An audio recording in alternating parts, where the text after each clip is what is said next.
नष्ट होने पर मनुष्य भवकूप में पुनः गिर जाता है। तात्पर्य: श्रील रूप गोस्वामी ने हमें यह आदेश दिया है प्रापंचिकतया बुद्धया हरिसंबंधी वस्तुनः मुमुक्षुभ्यः परित्यागो वैराग्यं फल्गु कथ्यते भक्तिर्सामृत सिंधुए। 258 कृष्ण भावनामृत के विकास से मनुष्य जान सकता है कि प्रत्येक वस्तु का उपयोग भगवान की सेवा के लिए किया जा सकता है। जो कृष्ण भावनामृत के ज्ञान से रहित हैं, वे कृत्रिम ढंग से भौतिक विषयों से बचने का प्रयास करते हैं। फलतः वे भवबंधन से मोक्ष की कामना करते हुए भी वैराग्य की चरम अवस्था को प्राप्त नहीं कर पाते। उनका तथाकथित वैराग्य फल्गु अर्थात गौण कहलाता है। इसके विपरीत कृष्ण भावना भावित व्यक्ति जानता है कि प्रत्येक वस्तु का उपयोग भगवान की सेवा में किस प्रकार किया जाए, फलतः वह भौतिक चेतना का शिकार नहीं होता।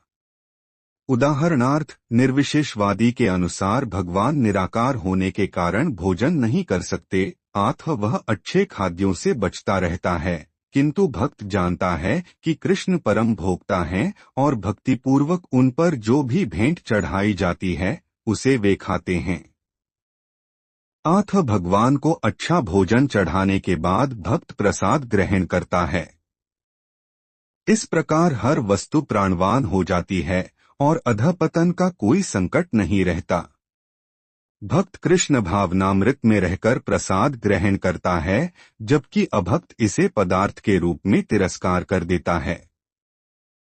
अतः निर्विशेषवादी अपने कृत्रिम त्याग के कारण जीवन को भोग नहीं पाता और यही कारण है कि मन के थोड़े से विचलन से वह भवकूप में पुनः आ गिरता है।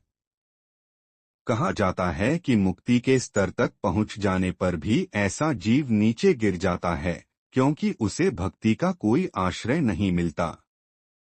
रागद्वेष विमुक्तैस्तु विषयानिंद्रियश्चरन् आत्मवशैर विधेयात्मा प्रसाद मधिगच्छति। 64 रागासक्ति, द्वेष तथा वैराग्य से विमुक्तः मुक्त रहने वाले से तो लेकिन विषयान इंद्रिय विषयों को इंद्रियों के द्वारा चरण भोगता हुआ आत्मवशः अपने वश में विधेयात्मा नियमित स्वाधीनता पालक प्रसादम भगवत कृपा को अधिगच्छति प्राप्त करता है। किंतु समस्त राग तथा द्वेष से मुक्त एवं अपनी इंद्रियों को संयम द्वारा वश में करने में समर्थ व्यक्ति भगवान की पूर्ण कृपा प्राप्त कर सकता है। तात्पर्य: यह पहले ही बताया जा चुका